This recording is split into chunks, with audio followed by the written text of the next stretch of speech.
মালদার গাজল ময়না আর্য সূত্র ক্লাবের উদ্যোগে নেতাজি সুভাষচন্দ্র বসুর ১২৮তম জন্মজয়ন্তী উপলক্ষে এদিন বৃহস্পতিবার বেলা ১২টা নাগাদ ম্যারাথন দৌড় প্রতিযোগিতা অনুষ্ঠিত হয়। এই ম্যারাথন দৌড় প্রতিযোগিতা গাজলে কদুবাড়ি মোড় থেকে ১২ নং জাতীয় সড়কে ময়না পর্যন্ত প্রায় ১৫ কিলোমিটার ম্যারাথন দৌড় প্রতিযোগিতা অনুষ্ঠিত হয়। এই প্রতিযোগিতায় রাজ্যের বিভিন্ন এলাকা থেকে ১০৮ জন প্রতিযোগী অংশগ্রহণ করেন। এখানে পুরুষ এবং মহিলা দুটি ভাগে বিভক্ত করা হয়েছে। মহিলাদের প্রথম পুরস্কার রয়েছে ৩,০০০ টাকা ও একটি ট্রফি, দ্বিতীয় পুরস্কার রয়েছে ২,০০০ টাকা ও ট্রফি। পুরুষদের প্রতিযোগিতায় প্রথম পুরস্কার ৭,০০০ টাকা ও ট্রফি, দ্বিতীয় পুরস্কার ৫,০০০ টাকা ও একটি ট্রফি। এছাড়াও যে সমস্ত প্রতিযোগী গন্তব্যস্থলে পৌঁছাবেন তাদের সার্টিফিকেট দিয়ে সান্ত্বনা পুরস্কৃত করা হবে।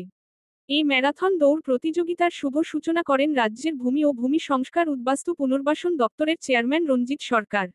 এই খেলা দেখার জন্য উপচে পড়ে জনতার ভিড়।